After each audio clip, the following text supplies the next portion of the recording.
Good evening, everyone.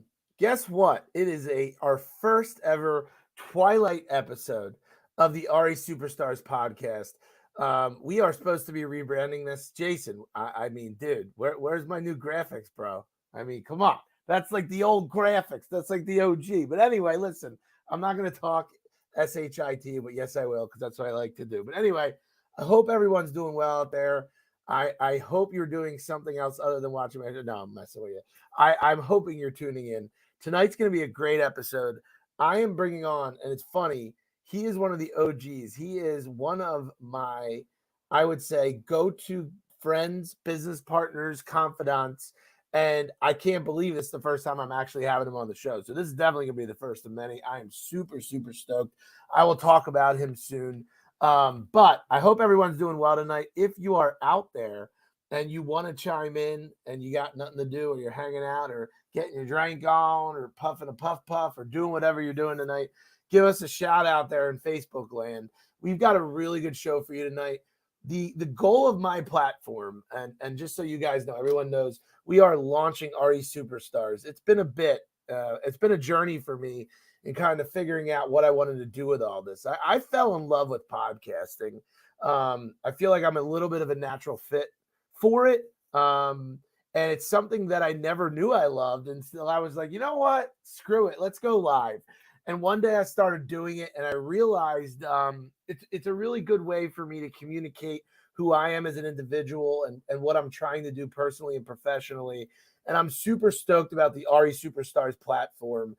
It's going to combine this podcast along with a blog, and we're going to try and produce more content about the different real estate professionals on both sides of the bridge. I don't know if many of you know, I started out in Philadelphia.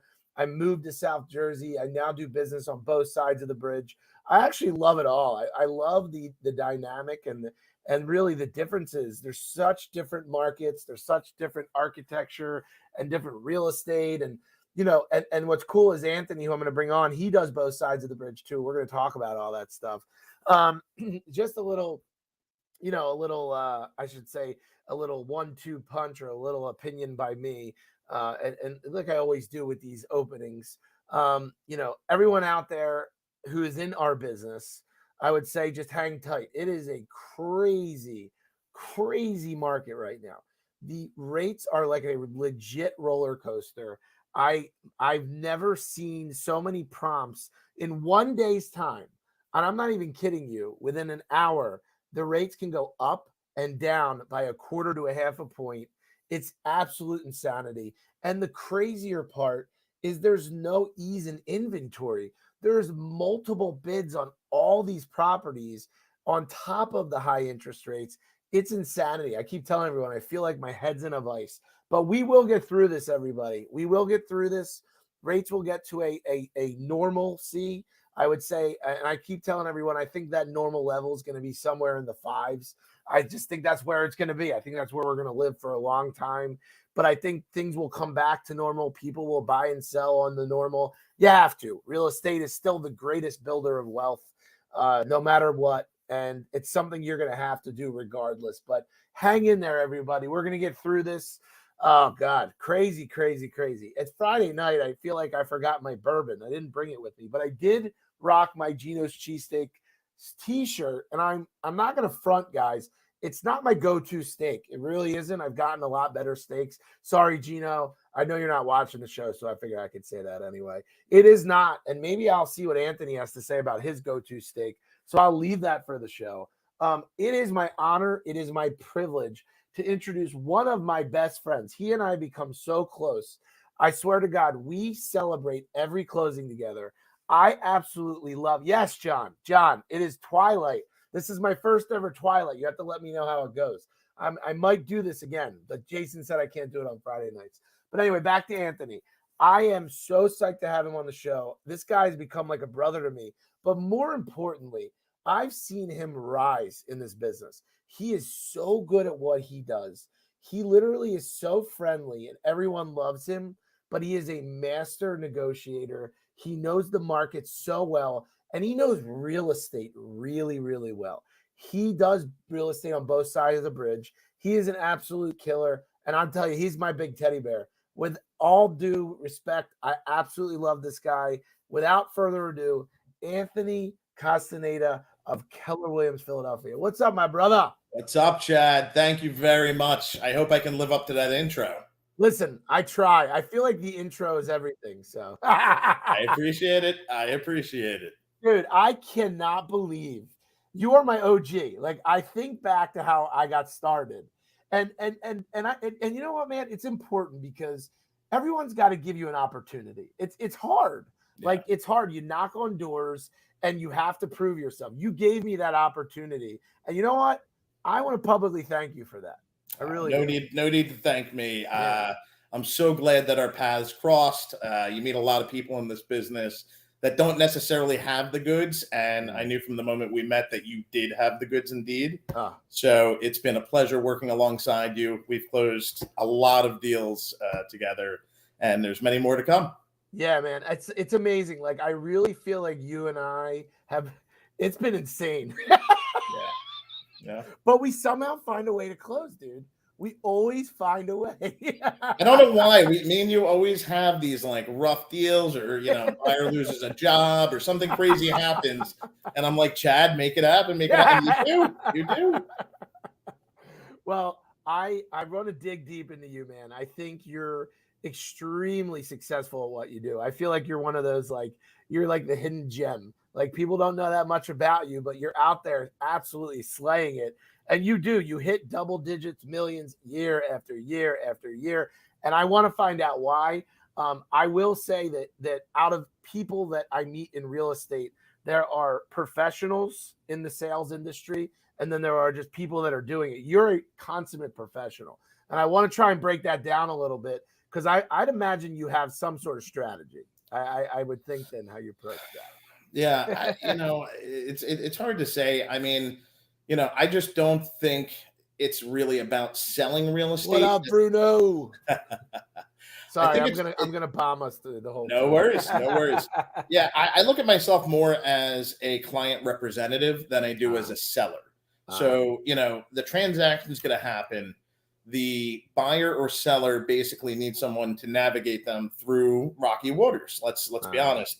There's probably 3 events in your life that cause immense amounts of stress. So you have your wedding, right? You have a death of a loved one, right? And then you have purchasing a home. And all 3 of those bring on a tremendous amount of stress into your life. Yeah. So fair. Yeah. So my bar mitzvah was a little stressful too. I'm not gonna. Your bar mitzvah probably was.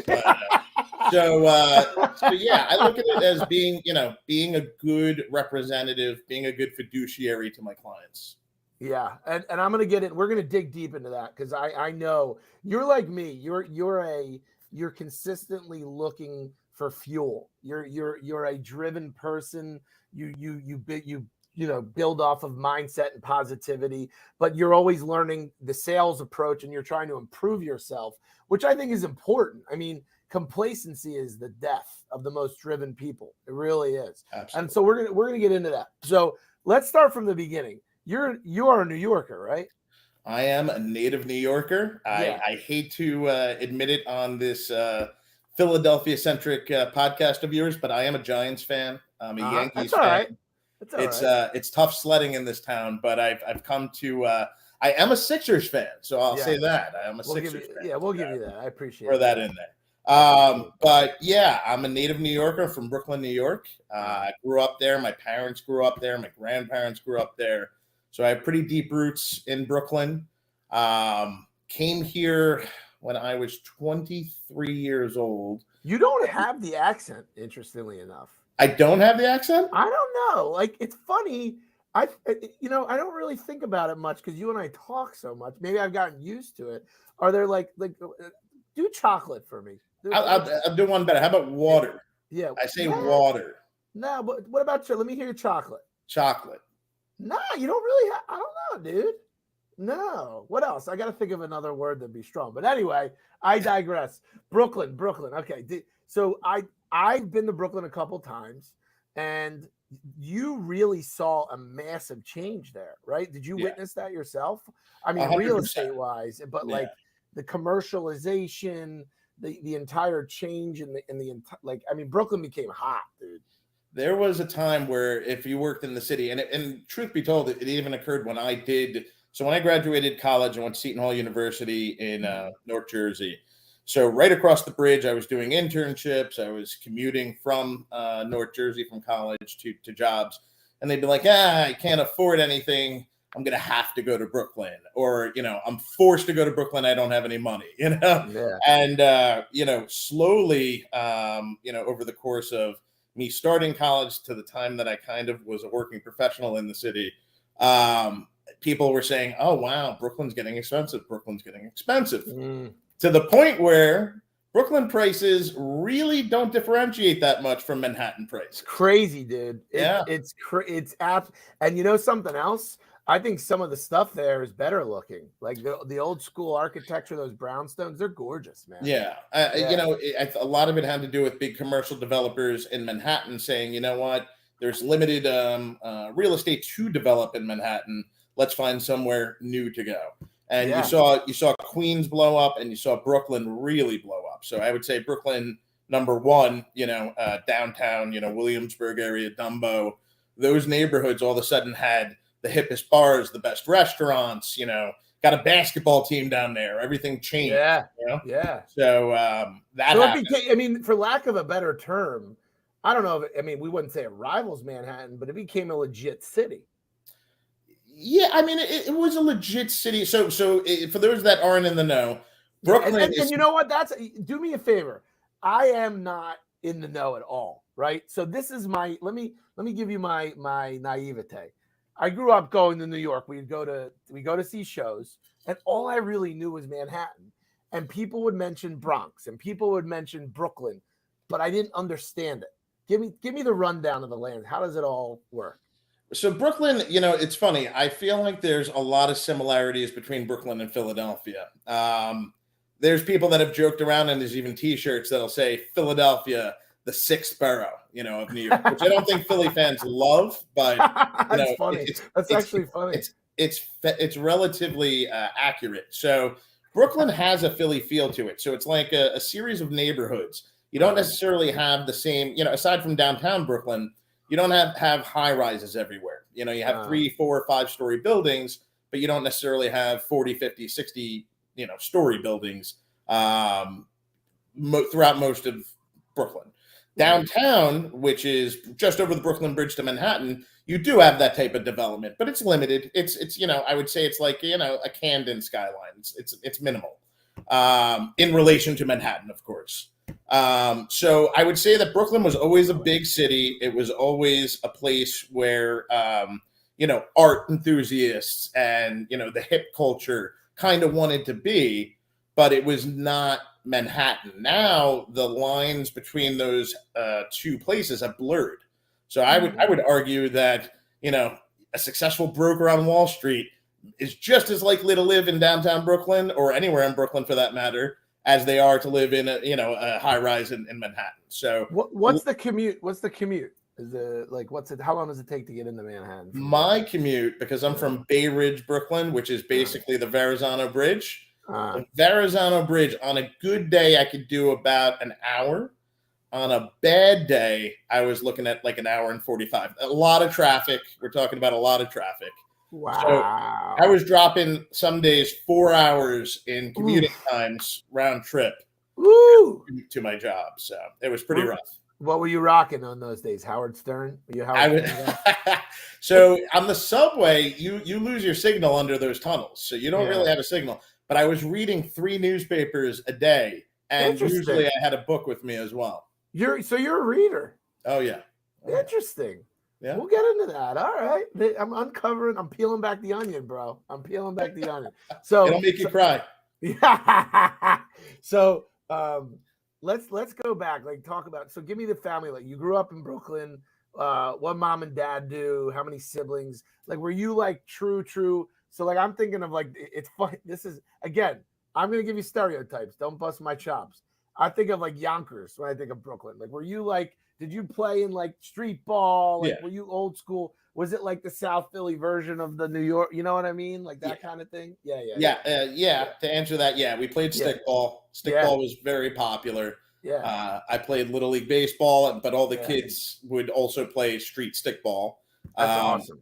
The older kids in the neighborhood would like block cars from coming down the street, which was kind of cool. Brooklyn's like I said, neighborhoods. So our street, we're on 57th Street. Our street, the older kids would basically illegally close off both sides of the street so nobody could come up. So if we were playing games, whether it was stickball or pick up basketball, somebody had a hoop, or Skelzies, which is a game unique to New York. I found out over the years. Skelzies is a fun one. Basically, they would go up the street, pop the fire hydrant. It was a party. And the old kids kind of ran that, the older teenagers would kind of make sure. So you grew up, see, I love that about you, man. Like, so you grew up old school in a sense. So you have an appreciation for that stuff. I mean, you were not like a hyper technology guy, like, not saying you're not tech savvy, but like your face wasn't stuck in front of a screen. Like you were out doing stuff. To put it in perspective, the Nintendo came out when I was 9 or 10. So there really wasn't, there was Atari, but nobody really had that. And when Nintendo came out, kind of the wealthier kids had that first. We didn't get that till I was like 11, 12. But, so it was a lot of outdoor stuff. It was a lot of freedom. My parents would allow me to take the trains and the bus places when I was 11 years old. Something that's, I probably wouldn't allow my kids to do today, but it was a different era. Yeah, for sure. So what kind of kid were you? Were you like lighting bags of crap on fire and throwing it on doors? Were you like sneaking and playing cards with the older fellas? Like, what were you doing? Not really. I was pretty, in general, I was a pretty good kid. Worst thing I did, I'd sneak into movies with my friends. We'd pop open the door and one of us would run in and play.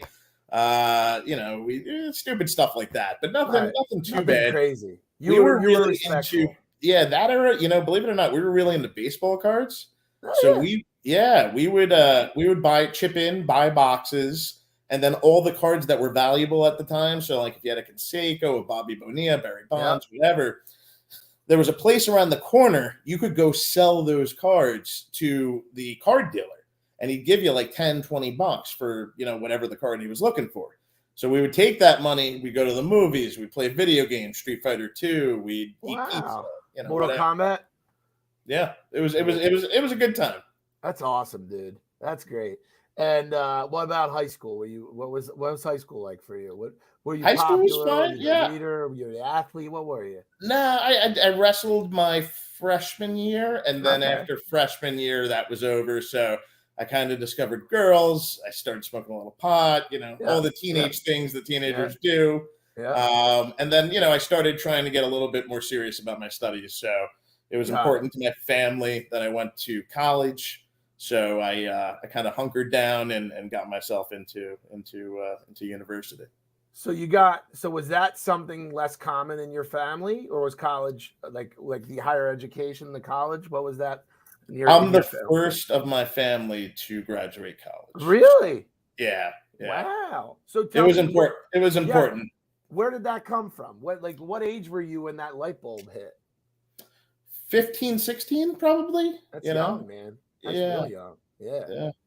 Anthony, we grew up a few neighborhoods away in the same years. I went to Lincoln High School. Oh, wow. Wow, that's really funny. That is really, I didn't know we had another Brooklyn guy here. What was I going to say to you? So you get real serious at a super young age, which is hard, honestly, man. Like when you're that young, it's hard. So what struck that nerve? What was it like that said, you know what, I'm going to stop messing around and really get my shit together? Like, what was it? It's hard to say. So, obviously I had some friends that were kind of on that path, more so that it was expected of them that, college was not like, oh, it'd be great if you did it. It's like, this is what you're going to do. Right. For me, it was, it was hoped for, but it wasn't like, okay, this is step 1, step 2, step 3 to how we go about it. I kind of figured out a lot of it on my own. Don't get me wrong, my parents were supportive, but it wasn't like they had done it. So right. So yeah, it was a learning experience. I probably started a little late. I was probably slacking a little bit until I was like 16. But once the initiative got a hold of me, I kind of made it my priority to achieve. That's pretty cool. I mean, so it's interesting. So there's really nothing you can pinpoint. Was it you wanting to pull yourself out of a certain socioeconomic status? Was it what drove you? What kicked you in the ass at that point? I guess. Yes and no. I mean, I knew I wanted more. I don't know that I knew what more was, but I knew I wanted more of it, whatever it was. Yeah. I think ultimately the drive was in me, especially seeing my peer group kind of on that path and saying, oh shit, do I want to get left behind here? Oh, so there you go. So that actually had a big influence on you. For sure. That's cool. Sure. That's cool. And then what's your philosophy to your own kids on that? Well, see, it's different now, and I'm a little bit of a hypocrite, but it is expected of them. And as somebody that went through the experience myself, I can help guide them a little bit more than you don't know what you don't know is a popular saying. Well, my parents didn't know what they didn't know. I do know better. So my kids are going to follow that path. So my nephew, who's been with me for the last 7 years, is actually on his way to Rowan University next year. So that's dope. Yeah. One down, 2 to go.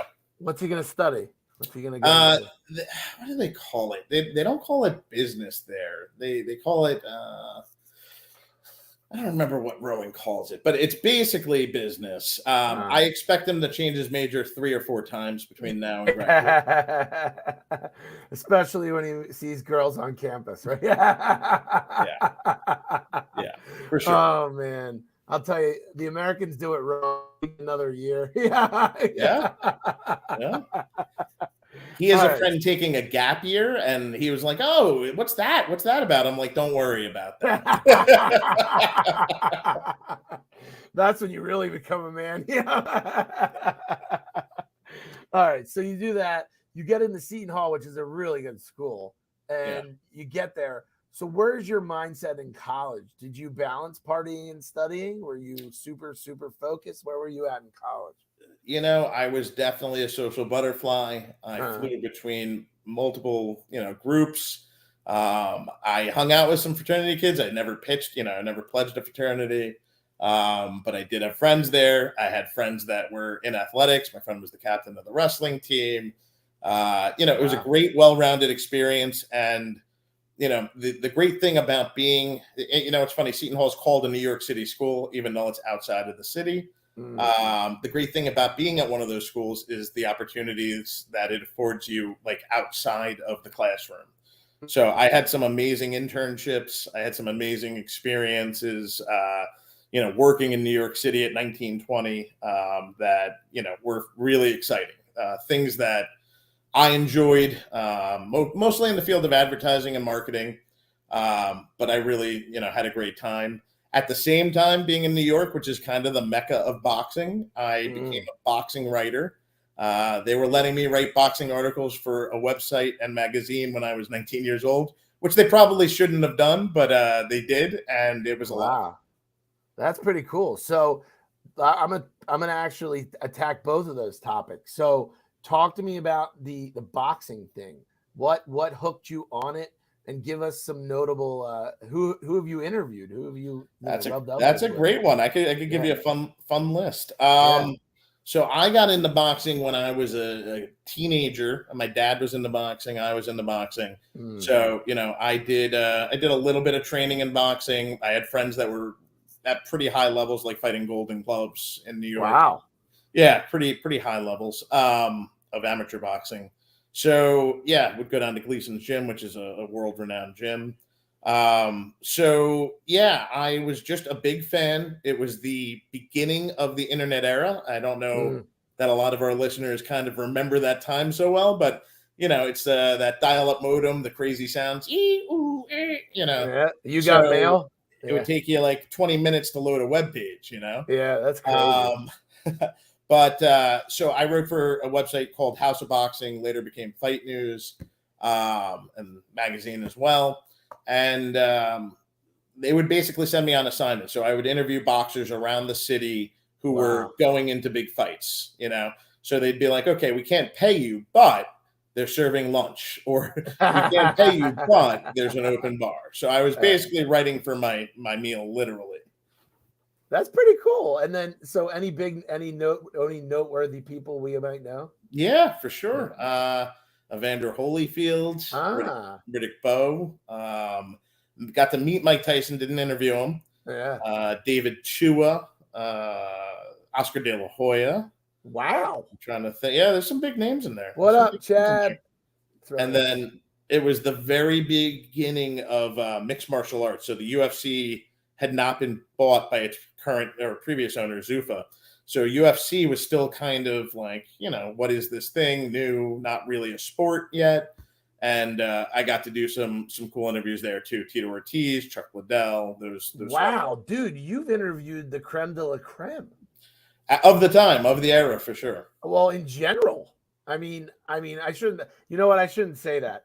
I'm almost naive and say I'm not exactly like an aficionado in boxing, so I know those names because I grew up with those names. Yeah. But I think things have changed. But Chuck Liddell and Tito Ortiz were the godfathers of mixed martial arts. I mean, dude, that's crazy. Yeah. That's so cool. Yeah. So cool. Any good stories from any of those guys? Were they anything that stuck out? Were any of them huge dicks? Nobody was, honestly, legitimately, nobody was a dick. I have two funny stories. I'll tell you one. I met the time I met Mike Tyson, he was kind of out of shape, and I realized, oh my God, me and this guy are the same height. Yeah. We're like the same height. This is unbelievable. I'm like, could I take him? And then 2 seconds later, I was like, you're out of your mind. Don't even joke about it. This guy could have one hand behind his back and still knock you out. But it was surprising by how not imposing he was when I met him. I was very surprised by that. And when he talked, was it like talking to a 3-year-old? He's surprisingly intelligent. I wouldn't say that his vocabulary is so well-rounded, but he's a surprisingly smart guy. He really is. I can't knock him. He's got like a $400 million pot empire. So yeah. I mean, what am I? I'm a schlep. So compared to him, he's come a long way. He's an impressive guy. He's got a really successful podcast as well. Yeah. I haven't listened to it. And then I brought somebody along with me to meet Chuck Liddell. Yeah. And the person that I brought along was just there for the ride and basically said to Chuck, hey, are you wearing True Religion jeans? And he's like, yeah, I am. And my friend basically said back, I didn't know they made them for men. And that could have ended really ugly. I know Chuck did not like that he said that, but it didn't lead to any violence. Oh my God, dude, that's crazy. Yeah. So and so everyone knows, Anthony and I did do the well, it's not amateur, I guess it's professional, down at the Live Casino in Philadelphia. We did some professional fights about a couple weeks ago, and I really enjoyed it. That was my first time. I can't wait to go back. And you've actually been ringside for some hot stuff. I should say pretty close to ringside in Vegas, right? For some big fights. Yeah, for sure. What's funny is, I don't know if you know that we were ringside for that fight we went to a few weeks ago. Yeah. Don't get spoiled by those seats. It's usually not like that. But I've been to Vegas a number of times, seen some epic fights there as well. I'm trying to get myself out there for a big fight in July. We'll see how it pans out, if time with the family works. But yeah, I'm still very much into the sport, just not participating as a writer anymore. That's pretty awesome. That it's amazing. Like when you look back on your life and you think back about, that was you by yourself, really interviewing the biggest stars of our day, dude. That's ridiculous. Yeah, it was cool that they let a 19-year-old kid do it. Do you have any copies of the articles you wrote?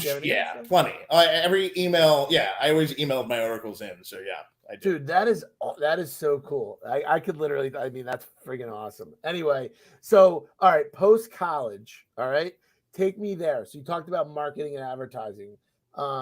What did you do a stint there? Who'd you work for? Yeah. Is that really where you got your first taste in sales and like give me that whole thing. Yeah. So prior to graduation, I worked for Interview Magazine, which is still a major publication. There's not a lot of them left, but it is still out there. And it was a pretty amazing place to work. Andy Warhol had owned the magazine up until until his passing in the early 80s.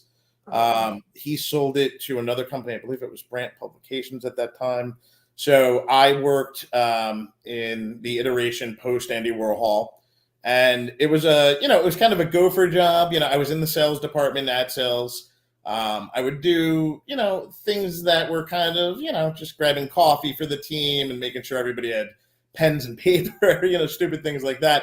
But in addition to that, they'd actually have me do some of the more important stuff. I do stuff like competitive tracking, which is you go through all the other magazines or you order everything and you're making sure that you have the same advertisers in your magazine that, are in the other esteemed publications. Return phone calls, coordinate with talent sometimes, just say, hey, it's photo shoot at X time, would need you here, we're going to do the shoot. And then, talk about how, our sales reps are going to meet up with the media buyers. So it was a pretty well-rounded experience. Didn't pay much. I think I made $3.15 an hour. Wow. That's a grind. That's almost enough to get a slice and a cherry Coke, In Manhattan, it did not get me very far. But I guess where were you living at that time? I was living in Brooklyn. I was making that was my junior and senior year. So I was still in South Orange, New Jersey.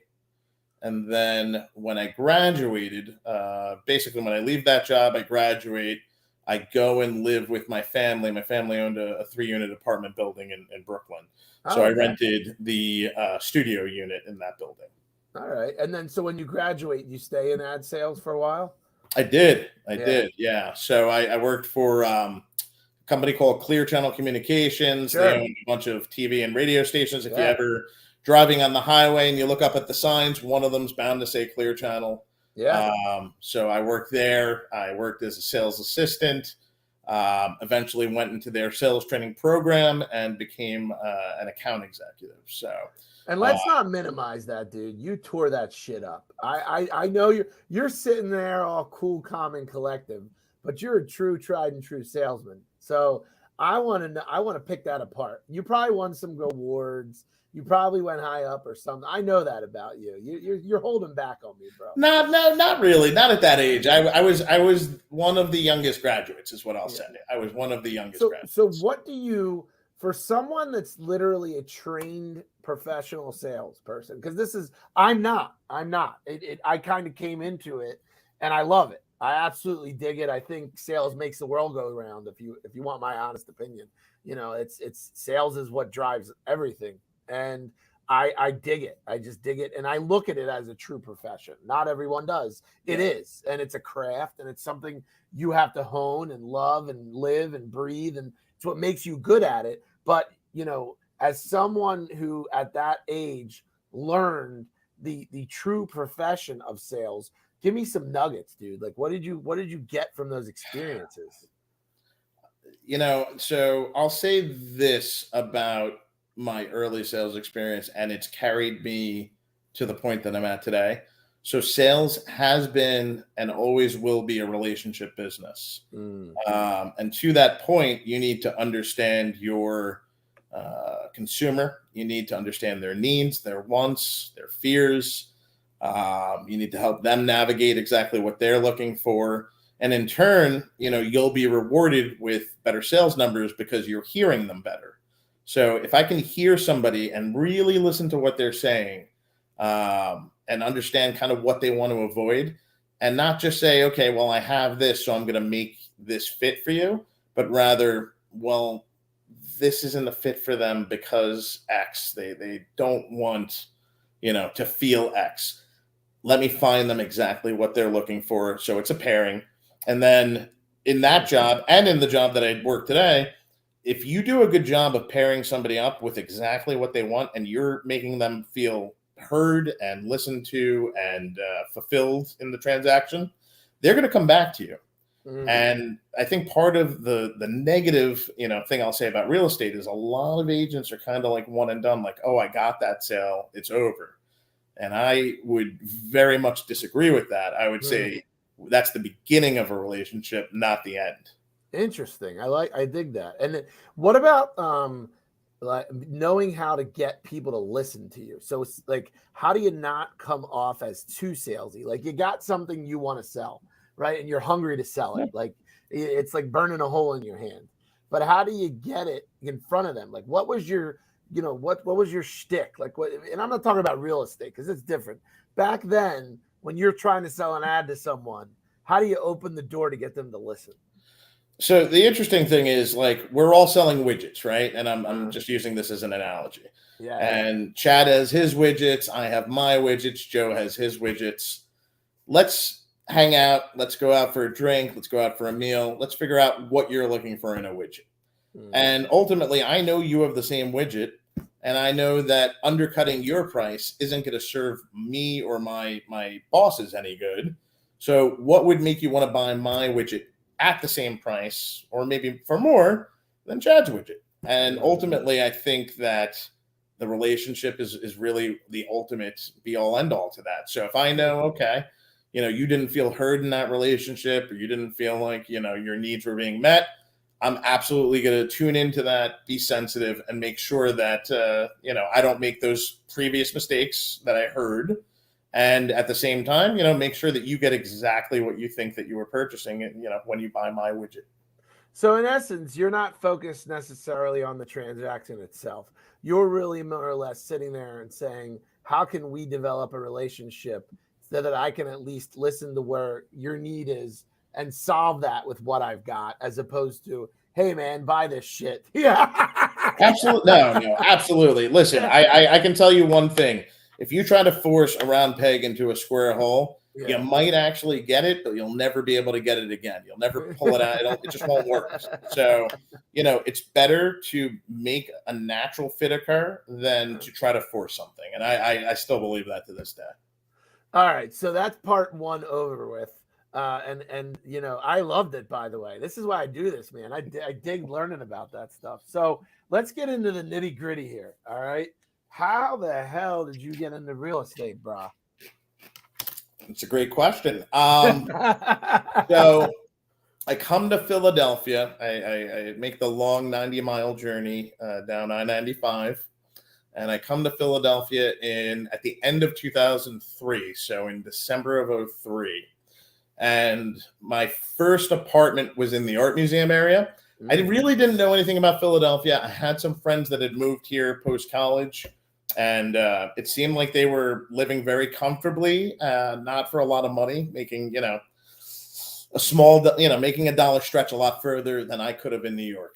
So I came here. I had a nice apartment, what I would consider a nice apartment in the art museum, North 25th. I really enjoyed it. I enjoyed kind of Philadelphia culture. I enjoyed, it had all the same things that I liked in New York. The restaurant scene was strong, great bars, great restaurants, great people. So I really enjoyed, moving here and kind of learning something new. At the same time, I had friends that were saying, oh, I'm going to buy a house. And I'm looking at them like sideways, like, you're 24 years old and you work as a bartender. How are you buying a house? Nah. And they're telling me, oh, it's $140,000, $180,000. They're telling me these prices, and I'm like, how does somebody buy a house for $180,000?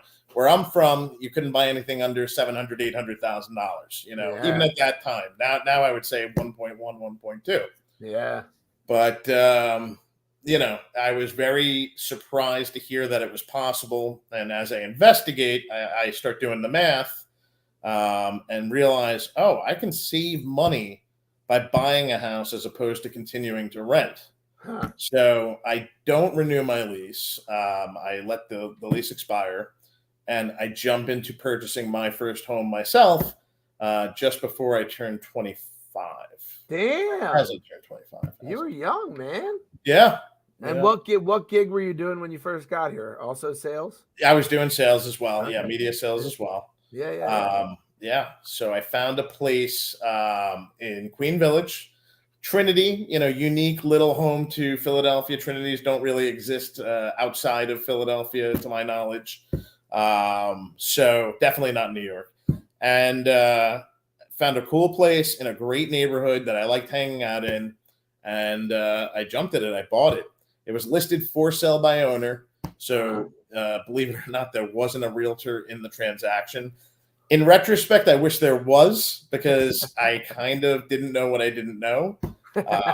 Probably, slightly overpaid for it at the time, and the conditions weren't buyer friendly per se. But either way, go through with that transaction, buy the home, and now all of a sudden I have a home that I really don't know, how to manage. I have to kind of learn on my feet.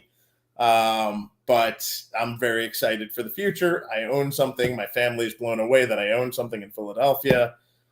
My friends come down from New York and are fascinated that, Aunt bought something in Philly, at 25, when they're, most of them are still renting at 40, 45. Yeah. New York. Yeah. So, definitely something that I didn't think would be possible, even a year or 2 years earlier when I was in New York. So I didn't think it was possible. So that's my first, transaction, buying the for sale by owner. And newsflash, you still own that today, correct? I do. Still own that today. It's my most stable rental. It really is a great little rental. It's an amazing little place. Wow. That's a real estate love story right there. Yeah. A Trinity in the heart of Queen Village. You don't get more, if you're from Philadelphia, you don't get more Philadelphia than a Trinity in Queen Village. For sure. I love that. So, all right. So you're 20, not even 25. You're this guy from New York. You've had no guidance. You did this all completely baptism by fire. Yeah. Absolutely. You buy this, and now what? So now you're hooked. You're addicted. Now I'm excited, and I realize, how they always tell you, buy as much house as you can, and they give you all those tropes. I didn't really listen to it. I was kind of nervous about taking on debt, and I didn't understand, mortgage interest. I didn't know what I didn't know. So I didn't know mortgage interest deductions. I didn't know what I could write off here. I didn't know, how much I could really afford. I probably could have bought a multifamily in Pensport or another neighborhood, and I probably should have, but that's not the path I took. So, but I would have done it differently. Knowing what I know today, I would have definitely done it a little bit differently. And now, how do you go? At what point do you become an agent, or do you buy another property before you do that? That's a good story. So I shouldn't say I quickly outgrow the home. I get engaged, and now there's going to be two of us, and potentially more of us down the road. So I get engaged. I have a wedding on the calendar, and we realize, okay, we need some space. So my wife to be, who is still my wife today, and I go searching for a new home, and we find something that we like in Graduate Hospital. And we buy in Graduate Hospital when that neighborhood's kind of blowing up, but it is post the 2008 mortgage crisis. So it's at a unique time when the real estate market's kind of come to a halt for all intents and purposes.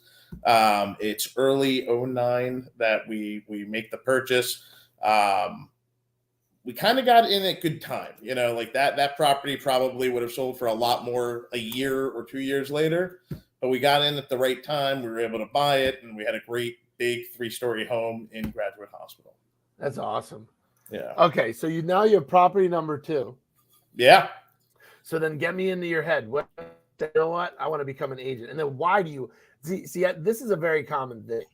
People that start out investing and get into it want to become an agent, not to necessarily sell for other people, but that's just to hook themselves up on Yeah. deals. Was that you?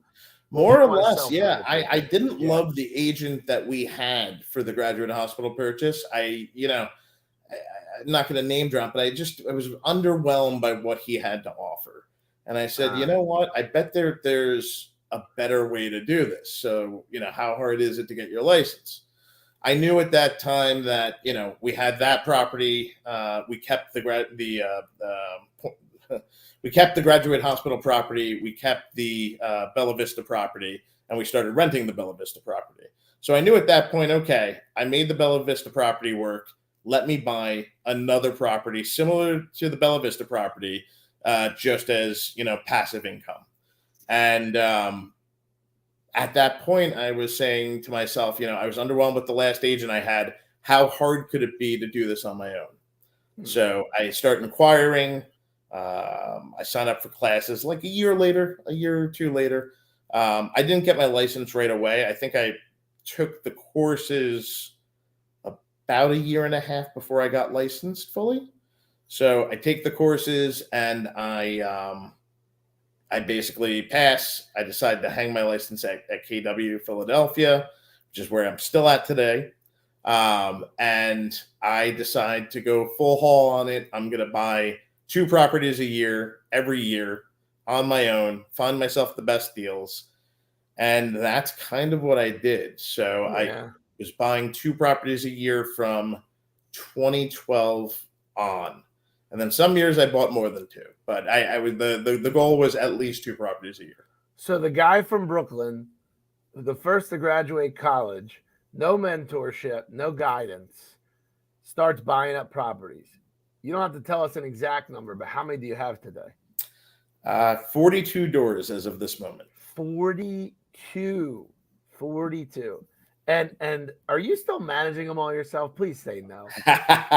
I would be short selling my wife. My wife is the brains of the operation. So yeah, it's not myself, but she's the brains. I'm kind of the face, but she's the brains. So yeah, we're still self-managing. I don't know that that's the long-term goal, but it's how we're handling it today. Crazy. So what's the on the investment side?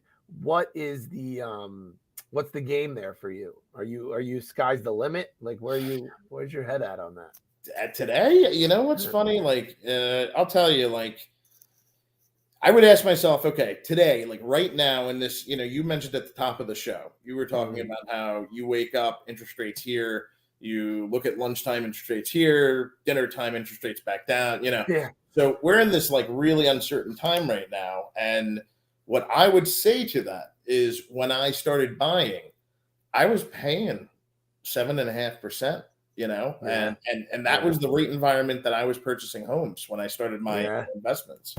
So I'm not freaked out by this. I don't think a lot of savvy investors are necessarily freaked out by this.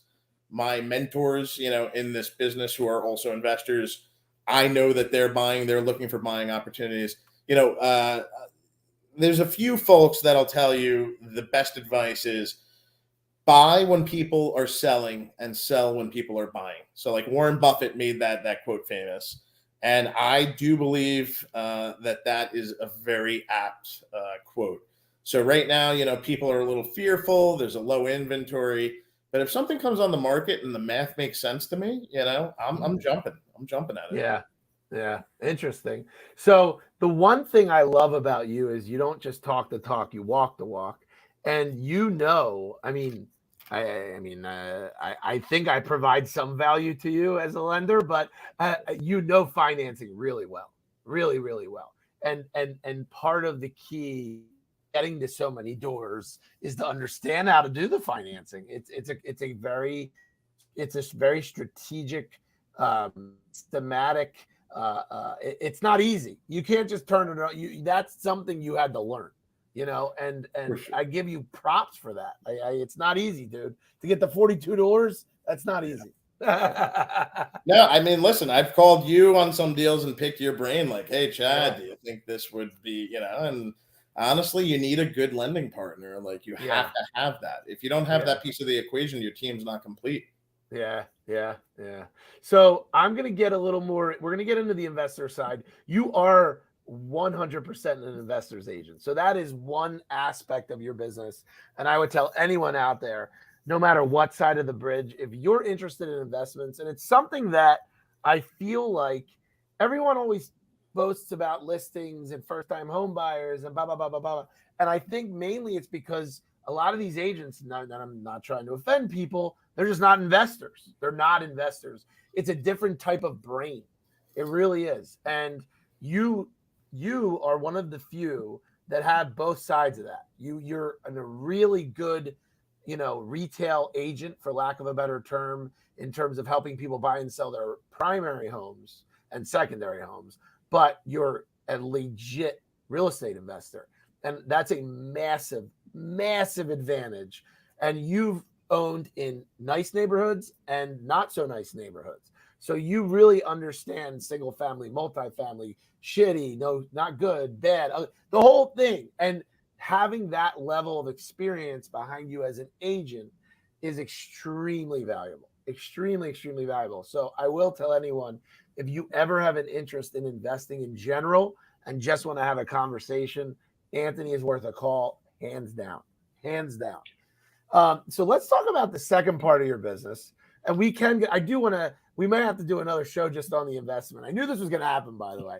I knew it. Because when you first called, you're like, yeah, we're going to do investment. I'm like, nah, dude, I want to talk more about the boxing stuff. Oh boy. Okay. Okay. But aside from that, and I do want to get into it, I do want your take. John Duffin asked a good question about how you think Philadelphia is comparatively to Brooklyn, and what kind of an investment Philadelphia is. And obviously you're a little biased, right? Oh, here he goes. Jason reposted. You know what? I'll ask him before we get into that. So he wants to know if you think, I shouldn't say now, but down the line, will Philly have that value of New York ever? I guess, I mean, it may not get to that dollar amount, period, but what's your stake on Philly outside of your bias from owning so much there? This is interesting, and it's a great question. Yeah. I'm going to tell you that right now, of my investor deals, which, let's just say I'm doing 20 to 25 investment deals a year, a third of them are seasoned New York investors, people that own apartment buildings in Brooklyn, Manhattan, people that own, big real estate at expensive prices in New York. They are down, I've had very high level conversations with some people that are much smarter than me that have told me, Ant, if I can get 3.5%, 4% cap in Brooklyn, I'm all over it. And even that is proving to be a struggle today. Wow. Those guys are coming to Philly and they're seeing our real estate and our, even the big stuff, the big commercial buildings, 7.5 cap, true 8 cap, even in Rittenhouse, you can find like a 5.5, 6 cap, like in Rittenhouse. Those guys are coming here and they're saying, I'll take it all day. So I think it's not necessarily just, local Philadelphia developers and investors, which you've met many of them with me. We've hung out together many times. But those big New York investors, they're coming. They're on their way here right now. And they're jumping at these deals. So my, I guess, advice to anybody in the market or anybody that's kind of looking is, let's lock up this stuff before the New York investors take over and, we're owned by New York capital, which is, I don't think what any of us want at this point. I through and through consider myself a Philly transplant, in the greatest sense of the word. So. No, it's and I actually agree. I'm going to tell you, the one area, because we do work in the suburbs in the city, the one area I'm seeing be a little softer in terms of the ability to get awesome deals is the city. I mean, Pine Street, Spruce Street, this stuff's trading far less than it was 2-3 years ago. You can get ridiculous deals. Yeah. Like ridiculous deals. If you get a piece of Pine Street or Spruce Street or like the core center of Philadelphia, you will never lose money. Agreed. Never lose money. Agreed. And I've never seen it this touchable. I mean, and I don't even know how long. I have a client who, it's funny you're talking about, and we're talking about the same thing. So those are all like 3-4 unit buildings for the most part. Yeah. And let's just say it's even a 5.5 cap.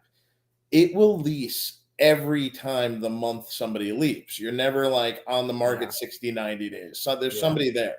Yeah. So, your carrying costs, your overhead, it's substantially lower than it would be developing somewhere else, or buying somewhere else. But I have a buyer, interesting buyer, and I have seen his strategy work. He buys low cost condos in Rittenhouse. When I say low cost condos, it's relative, right? So like $250,000 for a 1 bedroom at the Dorchester, right? $400,000 at the Park, whatever the case may be, right? But he's buying these up because he knows that interestingly enough, Philadelphia is on pace to become a renter predominant city in the year 2025. So in the year 2025, we're going to go from majority owned, majority of folks own their homes, the majority of folks rent their homes, just like any other tier 1 city in America. Chicago, DC, New York, LA, all those cities made that same exact transition, and we're on our way as well. Really interesting. Really, really interesting. I mean, it really is. And like long-term plays, I mean, and I tell everyone this, I don't care what the cap is. If you never make one mortgage payment, or even if you do every so often for 30 years straight, and you buy something for $500,000 and you sell it for $500,000, what did you spend? You just made $500,000 in cash. You literally just made $500,000 in cash. Yeah. Listen to me, people. And there'll be appreciation. And listen, 4% appreciation. 4% appreciation is almost, it went so underappreciated, but we've had tremendous appreciation in Philadelphia, as you know. And I would say that 4% appreciation can be counted on. Even without it, to your point, it's a great investment. Yeah. And the other bells and whistles that go along with owning real estate, I'd rather, and most of my money is in real estate, so I put my money where my mouth is. But I'd rather own real estate than T-bonds. I'd rather own real estate than stocks. I think it's a more secure investment for the future than any other category that you might throw out there. 100%.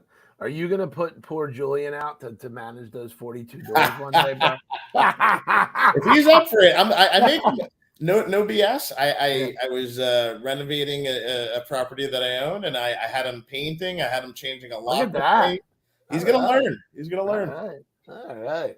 So let's talk about the other side of your business in the little time we have left. And we're going to go a little over because you deserve it. Talk to me about the other side. So the one thing that I find so fascinating with you is that it doesn't matter how contentious a situation gets in some of the biggest deals. I mean, Anthony has sold some of the biggest and most expensive real estate in the city, even this year, on one of the most coveted blocks and streets in Philadelphia. He just recently did a deal, and we don't have to name it, but it was awesome. And, I'll just say that the street starts with a letter D. If you're a Philadelphia guy and Philadelphia real estate, there's one street that stands out above everyone else. You really have the ability to stay cool, calm, and collective. And I think that, on top of the fact that like you're just everyone's big teddy bear and they love you. And I think that that's what makes you so magnetic, and et cetera, et cetera. What is it that you see makes you so successful on the retail front, in the sales and the buying and the listing? Well, thank you for that. I look at, I love, especially when I meet a buyer who had a lousy experience with their last realtor. Oh, they dropped the ball, or they, because when they meet me, they know right off the bat, like, there's no BS here. I'm going to figure out exactly what we need to do here to leave you feeling, great about this transaction. And again, I look at it as when we sell that home, when we close, that's the start of the relationship, not the end of it. So, and I'm going to cut you off for 1 second. Anthony shown me properties in the past. When we were looking at South Jersey at one point, you showed me some stuff. What I love about you is you get down and dirty. If it's a shit house, you flat out be like, hey, this is a shit house. And that is so important. It's so important because some realtors, and again, I'm sorry, guys, like I'm in the business, they're more focused on the sale. they don't care. Like their opinion, it doesn't matter. They're not going to tell you if you like it. They're going to put you under contract, and that's the end of it. You won't put someone under contract if you don't feel the house. You won't. It doesn't make sense if we're supposed to be the experts here, right? Yeah. So if we know something that they may not know, if we're considering something that they may not be considering, I'm going to voice that concern. I'm going to voice that opinion. Hopefully most of the time it's appreciated, but even if it's not, I'd rather have them say, okay, you know what? Well, we're not going to move forward with this or whatever, than them buy a crappy home from me and say, wow, this is all crap. I can't believe I bought this, So and you will call them out. You will literally say it's shit. I mean, I love that about you. I love that, dude. I dig that. And then on the flip side, our two most recent deals, we did 2 deals recently where I think they've been some of the best long-term plays for first-time home buyers that I've seen in a really long time. Incredible locations, amazing deals, far below what they're worth, and with work are going to be worth a lot more money. And that's the other thing.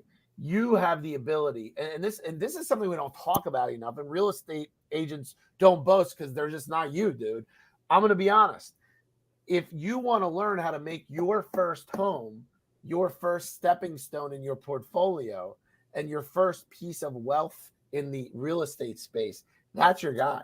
I mean, you literally get and that's all. I get excited because I'm an investor too. I don't have 42, but I have enough. I have enough to give me agita. And and I will tell you point blank, you get unbelievable deals. My mind was these last 2 deals, Ant, unbelievable.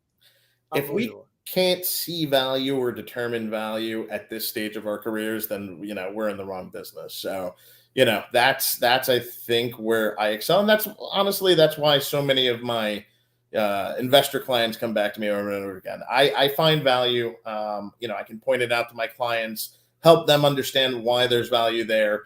And then if it's in their comfort zone and they see it as well as I do, they can make a lot of money. I had a client make $600,000 on a property.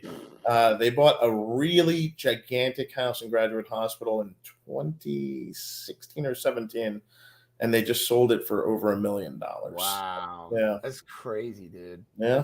It's crazy. And what I also love about you is you do the fighting in the ring, for lack of a better term, with a little more class, and I will say, and it's funny. I can draw the parallels now to the boxing.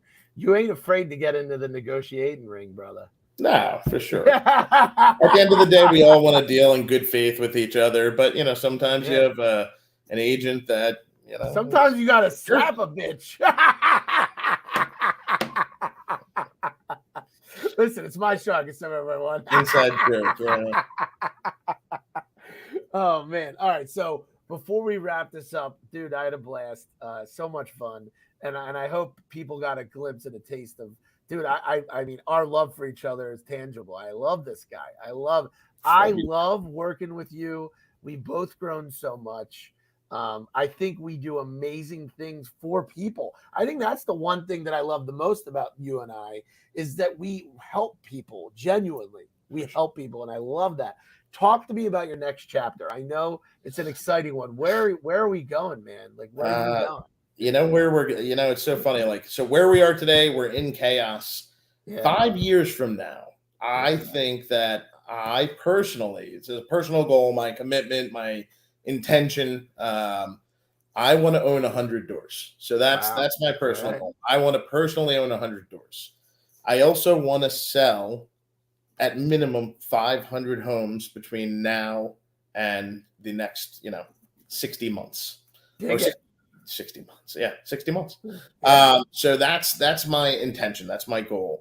I think that it's very, very doable. And I think that my clients can make a lot of money if they kind of buy into today's rates are still at near historical lows when you look at the grand scheme of things. So my dad, when he bought his first property, was at 17.5%. My grandfather, not that different actually.